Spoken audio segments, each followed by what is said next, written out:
था।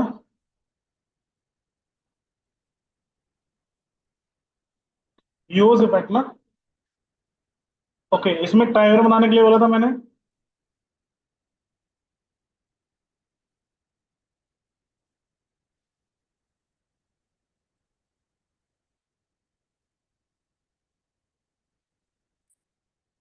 तो last class में ये एग्जांपल हमने देखा, जिसमें हमने यूज केस, मतलब यूज इफेक्ट के तीनों केस लिखे थे। Without dependency, with empty dependency and with dependency. अब बात आती है कि इन तीनों में से कौन सा हमें यूज करना चाहिए। तो ये डिपेंड करता है आपके प्रोग्रामिंग नीड। ठीक है। जैसे यूज इफेक्ट है, ये हम लोग कब यूज करेंगे? जैसे हमने वो देखा ना, न्यूज ऐप वाला, न्यूज वेबसाइट वाला, कि भाई जब हमारा क्यू चेंज होता था, क्यों मतलब क्वेरी चेंज होती थी या लैंग्वेज चेंज हो रही है, तो हमें एपीआई कॉल करनी है। तो हमने यहाँ पे क्या लगा दिया, डिपेंडेंसी पास कर दिया कि भाई या तो क्यू चेंज हो रहा है या फिर हमारा लैंग्वेज चेंज हो रही थी प्रॉम्प्ट्स में। ठीक है, समझ में आ गया केस को, कि भाई जब भी कोई डिपेंडेंसी चेंज होगी तब हमें कोई ना कोई ऑपरेशन परफॉर्म करना है। यूज इफेक्ट विद एम्प्टी अरे, ये हम लोग तब यूज करते हैं जब हम लोगों को कोई काम बस एक बार करना है। ठीक है। जैसे फॉर एग्जाम्पल, आप लोग एक ई कॉमर्स वेबसाइट बना रहे हो। ठीक है? उसमें एक प्रोफाइल पेज है यूजर का। ठीक है। अब यूजर का जो प्रोफाइल पेज है, उसमें हम लोग विश लिस्ट डिस्प्ले कर रहे हैं और उसके जो ऑर्डर्स हैं वो डिस्प्ले कर रहे हैं। अब विश लिस्ट और ऑर्डर्स तो हमें बार बार गेट करने पड़ सकते हैं, हो सकता है user multiple time wish list में ऐड करे, वहां से हटा दे, या ऑर्डर्स जो हैं उनको हमें मल्टीपल टाइम गेट करना है। ठीक है। लेकिन जो यूजर की प्रोफाइल है, वो तो भाई एक सिंगल यूजर है ना, जब तक वो लॉगिन रहेगा तब तक वही प्रोफाइल दिखानी है। तो उस केस में हमें सिर्फ एक बार डेटा गेट करना है, तो जो यूजर का डेटा है वो हम सिर्फ एक बार गेट करेंगे, इस तरह से एम्प्टी डिपेंडेंसी अरे लगा। और विशलिस्ट और चेकआउट हम लोग गेट करेंगे इस तरह से, कि भाई जब डिपेंडेंसी चेंज होगी, मतलब विश लिस्ट की लेंथ चेंज होगी, तो हम लोग एपीआई कॉल करेंगे, वरना नहीं। अब ये केस जिसमें हमने एम्प्टी लगा रखा है, क्योंकि यार ये तो हर बार चलेगा। अगर मैंने गलती से इसमें एपीआई कॉल कर दी, तो ये तो इनफाइनाइट लूप बन जाएगा। क्योंकि ये एपीआई कॉल करेगा, वो स्टेट अपडेट करेगा, स्टेट अपडेट होगा तो फिर चलेगा, ये फिर एपीआई कॉल करेगा, फिर स्टेट अपडेट होगी, तो ऐसे इनफाइनाइट लूप बन जाएगा। फिर इसका यूज केस क्या है? इसके भी यूज केस हैं।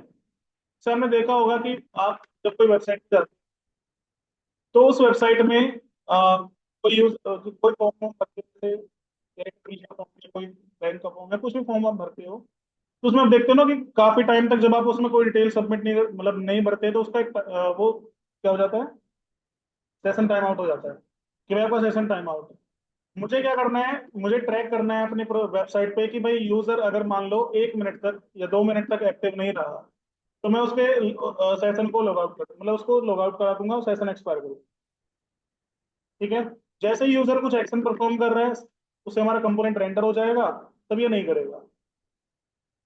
समझ में आया? तो मुझे यहाँ पे बनाना है टाइमर, कि अगर यूजर कोई एक्टिविटी परफॉर्म कर दे, नंबर या नंदो को चेंज कर दे, तो मैं टाइमर को जीरो से स्टार्ट कर दूँ। ठीक है। टाइमर क्या करूंगा, जीरो से स्टार्ट कर दूंगा। लेकिन अगर टाइमर, मतलब अगर यूजर एक्टिव नहीं है, तो फिर मैं काउंट करूंगा 30 सेकंड तक, फॉर एग्जाम्पल, अभी के लिए। या 2 सेकंड कर सक 2 मिनट कर सकते हो, 10 मिनट कर लो, तो मर्जी है तुम्हारी। फिलहाल मैं 30 सेकंड का काउंटर लगाऊंगा। 30 सेकंड के बाद मैं एक मैसेज डिस्प्ले कराऊंगा यहाँ पे, कि भाई आपका सेशन एक्सपायर हो गया। क्लियर है? समझ में आ गया? अब सेशन एक्सपायर कैसे करना है, उसके लिए सेशन स्टोरेज होती है, वो तो हम लोग आगे पढ़ेंगे। फिलहाल मैं बस एक मैसेज दिखाऊंगा। ठीक है ना?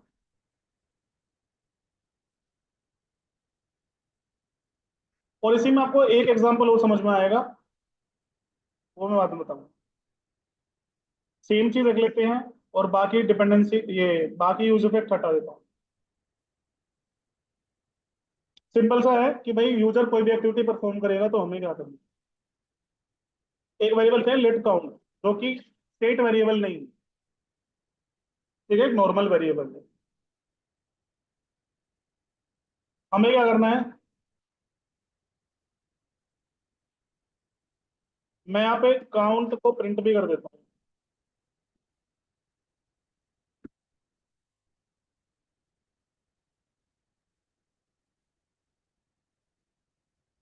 इंडिया लगाता हूँ मैं यूज नहीं,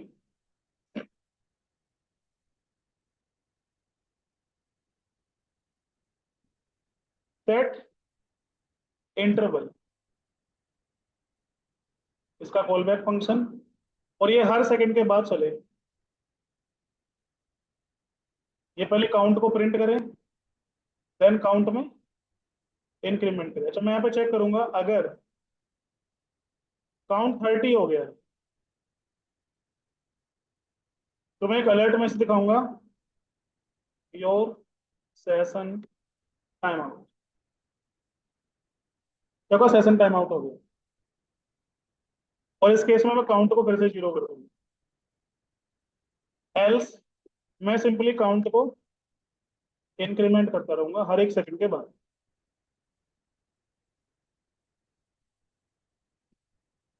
इसके बाद चेक कर लो,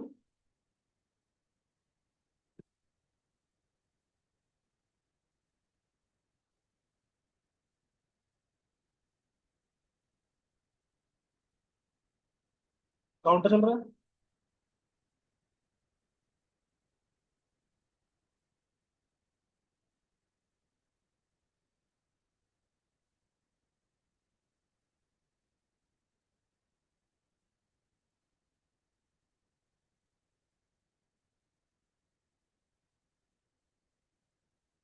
ठीक है, फिर से 0 से चल गया। मुझे अब एक काम और करना है, कि जैसे ही मैं यहाँ पे क्लिक करूँ तो ये दोबारा से टाइम काउंटर को 0 से स्टार्ट कर दिया, तो 0 से हुआ, लेकिन एक प्रॉब्लम है। 115 160 मतलब पिछला टाइमर भी चल रहा है, नया टाइमर भी बन गया। अब 3 टाइमर बन जाएंगे, अब 4 टाइमर बन जाएंगे, 5 टाइमर बन जाएंगे। प्रॉब्लम समझ में आ गई? अब यहाँ पे एक चीज पे और ध्यान दो। मैंने आपको बताया था कि जो यूज इफेक्ट होता है वो रिटर्न नहीं करता है, लेकिन जो इसका हैंडलर फंक्शन होता है वो एक optionally clean up function return करता है, बताया था। मतलब इसका जो हैंडलर फंक्शन है ये ऑप्शनली क्या करेगा, ऑप्शनली मतलब भाई अगर जरूरत हो तो करो वरना मत करो, एक क्लीन अप फंक्शन रिटर्न करेगा जिसे यूज इफेक्ट दोबारा चलने से पहले पिछले वाले को क्लियर कर देता है। वही तो चाहिए भाई, सेट टाइम आउट से जो टाइम बना दोबारा टाइमर बनने से पहले पिछले टाइम को क्लियर कर दे। तो आप क्या करोगे, इसे एक वेरिएबल में स्टोर करो, एंड इस फंक्शन से रिटर्न करा दो, हैंडलर फंक्शन से एक कॉल बैक फंक्शन, जिसमें हम लगा देंगे clear time out, sorry clear interval, और इसमें क्या पास कर देंगे आप, टाइम। अब चेक करते हैं क्या ये सही काम करेगा।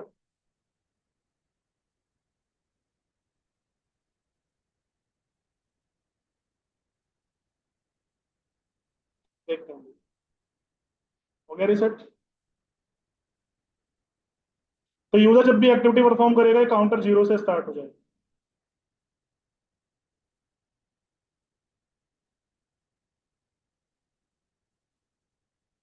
समझ में आया? और इनएक्टिव रहोगे तो 30 सेकंड के बाद बोल देगा तुम्हारा भाई सेशन एक्सपायर हो गया। समझ में आ गया? क्लियर है बेटा? ये भी समझ में आ गया कब हमें रिटर्न करना है क्लीन अप फंक्शन, कब नहीं। भाई जरूरत है तो करो वरना मत करो। जैसे इससे पहले एग्जांपल्स में हमें जरूरत नहीं थी, लेकिन यहाँ पे हमें क्लीन अप करना पड़ेगा। समझ में आ गया बेटा? फटाफट से नोट बेटा।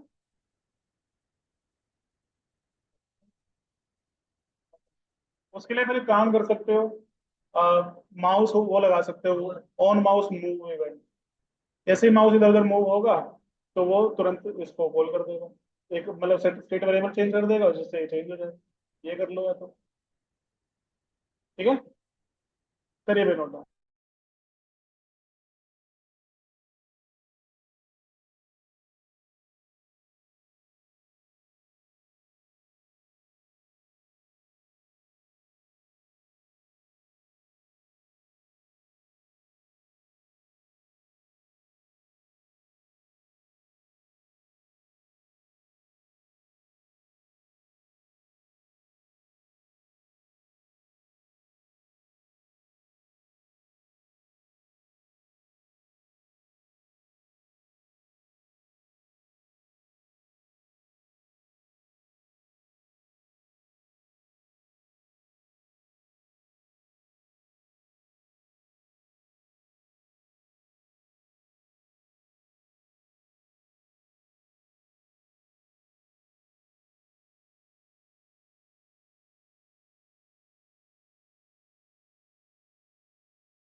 इस एग्जांपल में मैंने सेशन एक्सपायर किया नहीं है, मैंने बस मैसेज दिखाया।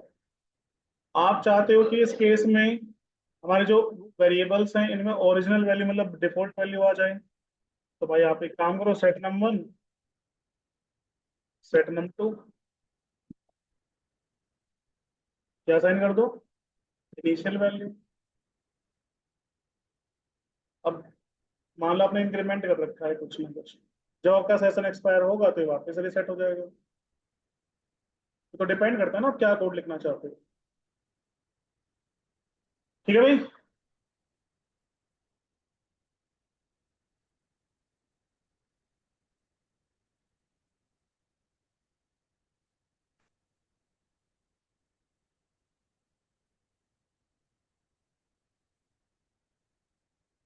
होने वाला। ठीक है, जैसे आप ओके करोगे तो वापस कितना हो गया। ठीक है भाई। अब नेक्स्ट, यूज मेमो हुक। दिखने में काफी हद तक सेम ही है, थोड़ा सा डिफरेंस है। डिफरेंस है return value. Use effect return नहीं करता है, लेकिन यूज मेमो रिटर्न करता है।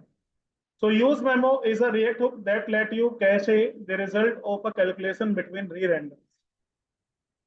भाई मान लो आपका एक कंपोनेंट है जिसमें कुछ कैलकुलेशन होनी है, जब भी स्टेट चेंज होती है वो एक कैलकुलेट कर, कुछ ना कुछ कैलकुलेशन करता है जिसमें टाइम लगता है 2-4 सेकंड का।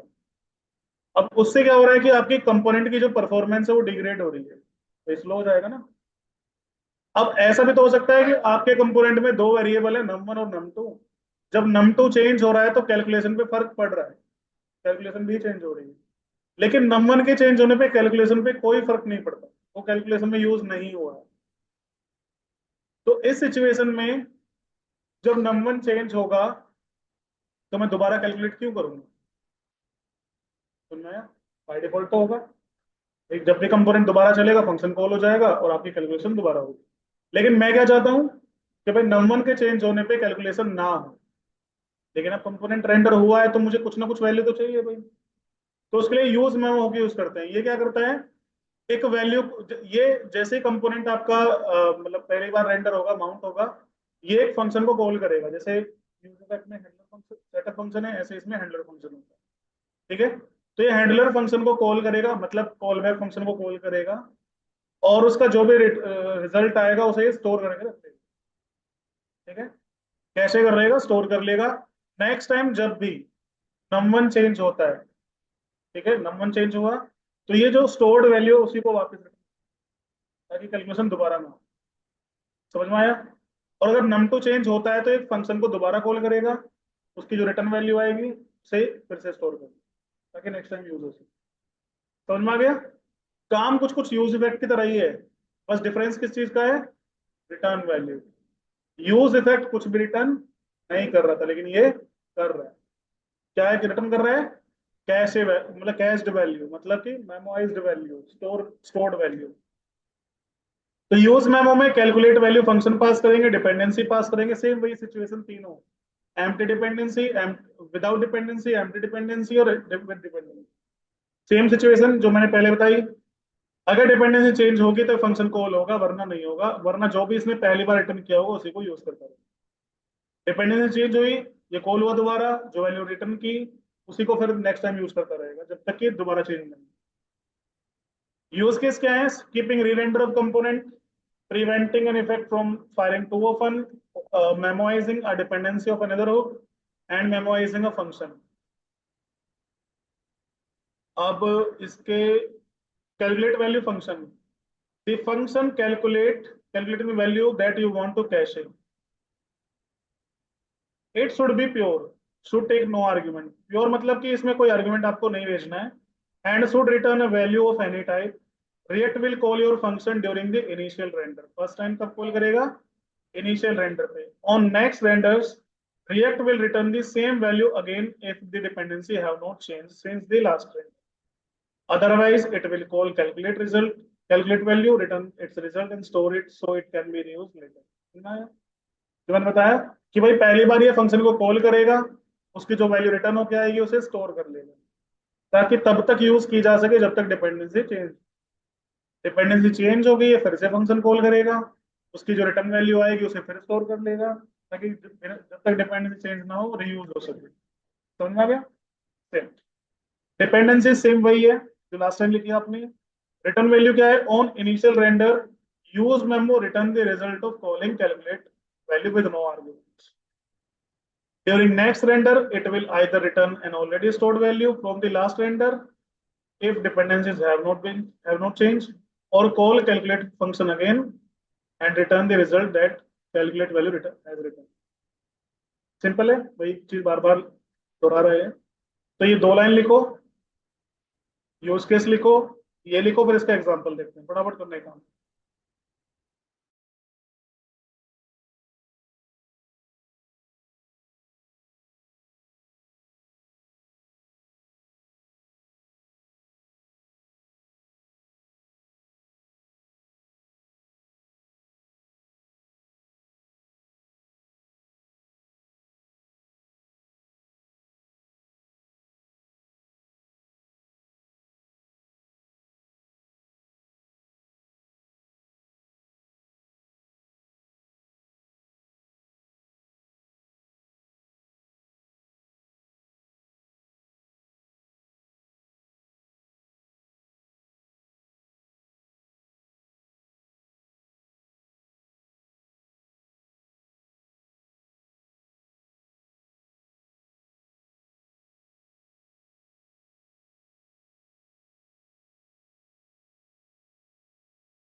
ओके भाई, हम लोग यहाँ पे एक कंपोनेंट बना लेते हैं।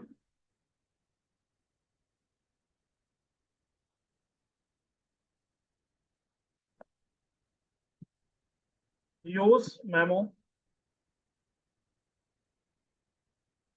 Example dot JS, RFC। ठीक है भाई, यहाँ पे हम लोग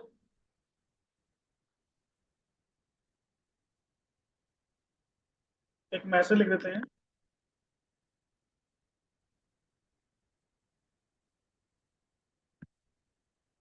यूज मेमो हुक एग्जाम्पल। ठीक है, सेम पिछले एग्जांपल की तरह दो वेरिएबल लेंगे, set variable, let num1 set num1, use state 1।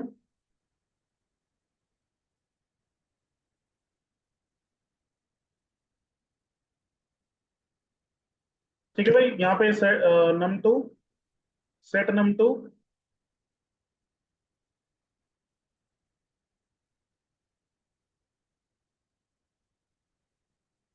यहाँ प्रिंट भी कर लेते हैं num1 की वैल्यू जो भी है।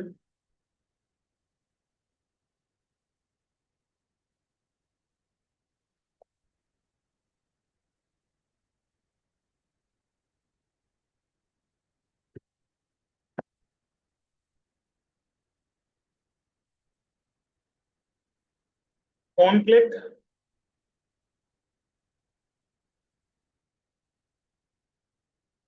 Set set num1 +1,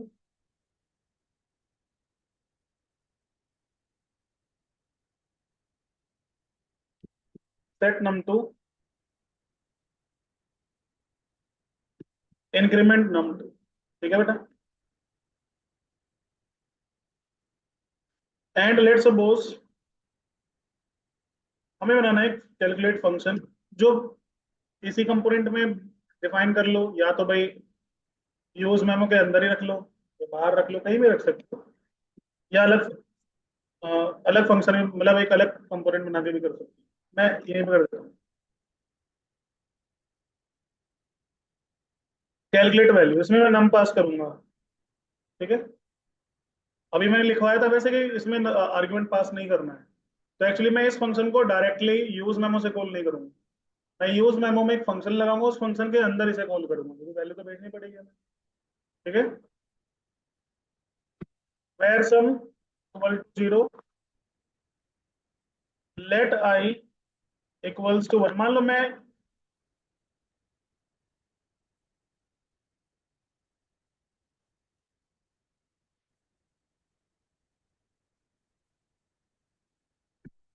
100 crore time loop चला रहा हूँ, 100 करोड़ बार।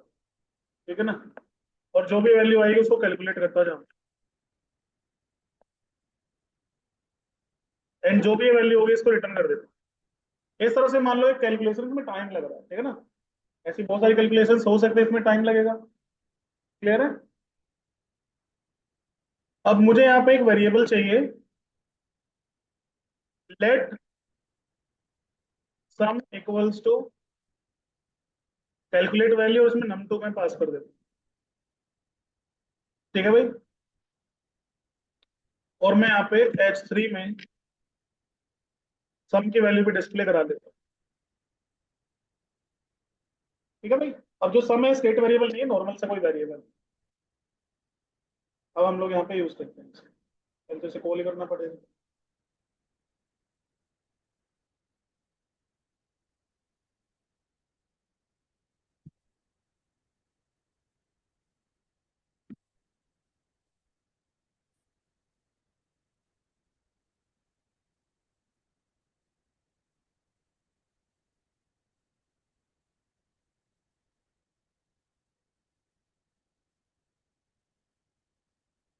तो टाइम लगाना,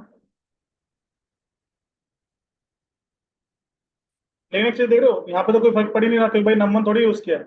कैलकुलेशन में फर्क पड़ेगा जब num2 चेंज होगा। एक मिनट, मैंने कुछ पास ही नहीं किया था। नहीं, हम तो, अच्छा मैंने यहाँ पे यूज नहीं किया।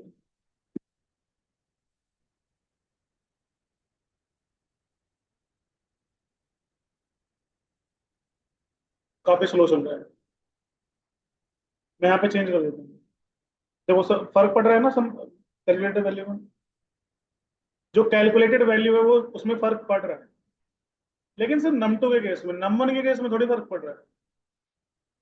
फिर मैं इस केस में जरूरी थोड़ी यूज भाई इस फंक्शन को कॉल करूँ। कॉल तो लेकिन हो रहा है। भाई अगर आप डायरेक्टली इस तरह से कॉल करोगे तो वो तो हर रेंडर पे कॉल होगा ना। तो आपको यहाँ पे डायरेक्टली कॉल नहीं करना है। आप क्या यूज करोगे? Use memo hook. यहाँ पे कॉल बैक फंक्शन की, ठीक है, उसके अंदर मैं कॉल करूंगा। एंड देन मैं यहाँ पे डिपेंडेंसी में नम टू पास करूंगा। देखो मैंने डायरेक्टली फंक्शन कॉल नहीं किया, मैंने एक फंक्शन बनाया जो रिटर्न करेगा इस फंक्शन की रिटर्न वैल्यू नम टू। अब देखते हैं क्या फर्क पड़ेगा इससे।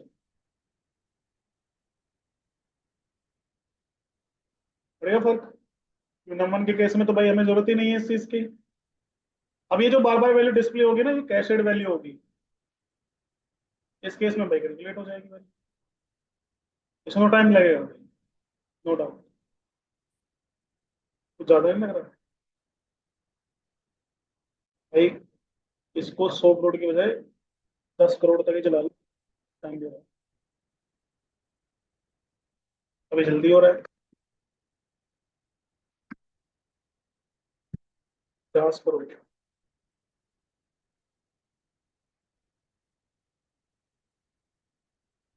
तो 8 करोड़ चला है। इतने में ठीक ठाक डिले आ जाए।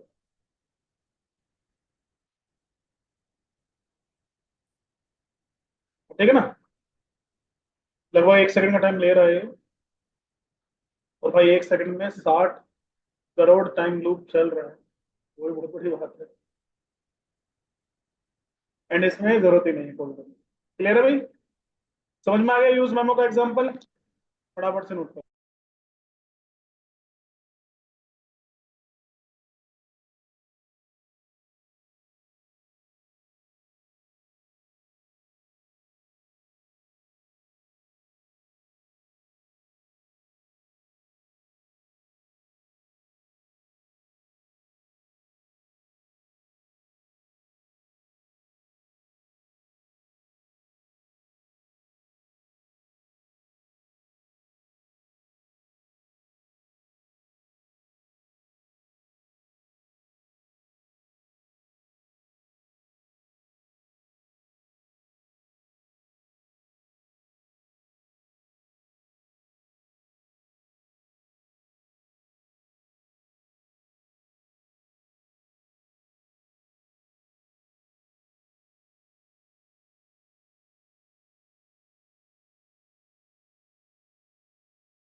नेक्स्ट, इसी के जैसा एक और हुक है, यूज कॉल बैक। ठीक है, तो एक बार यूज कॉल बैक हुक और देख लेते हैं।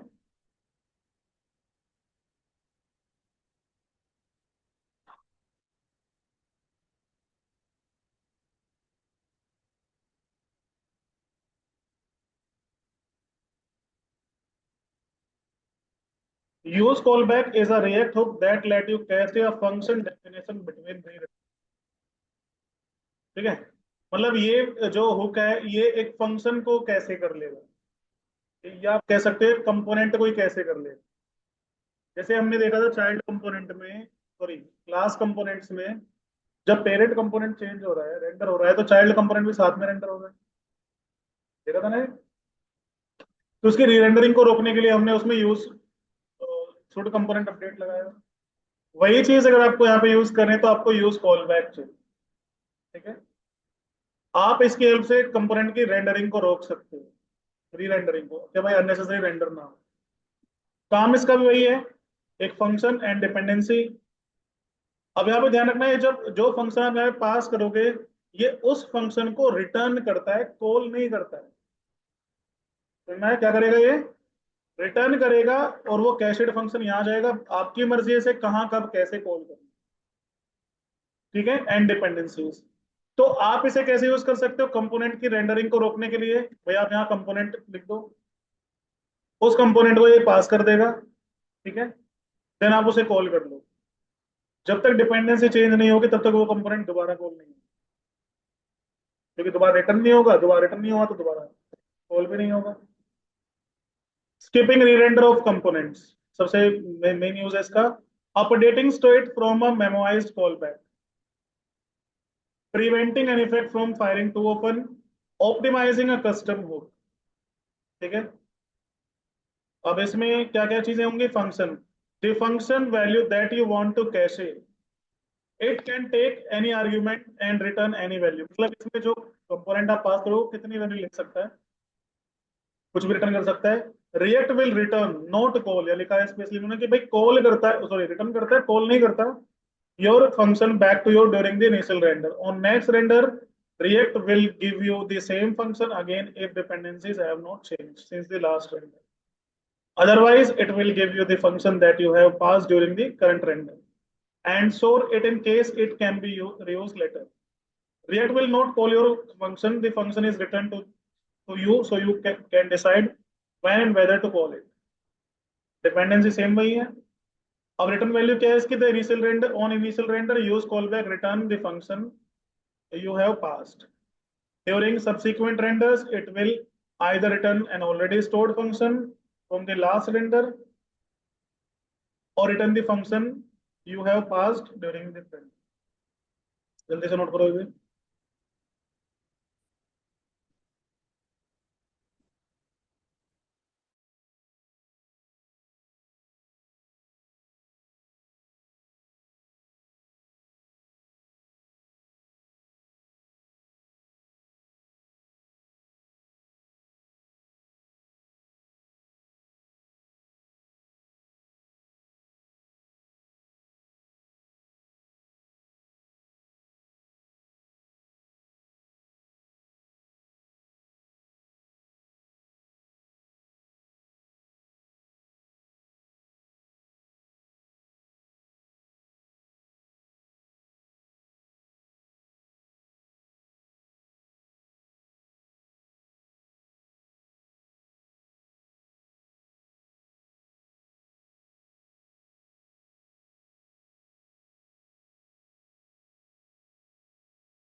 ओके, सो आज के लिए इतना ही करते हैं।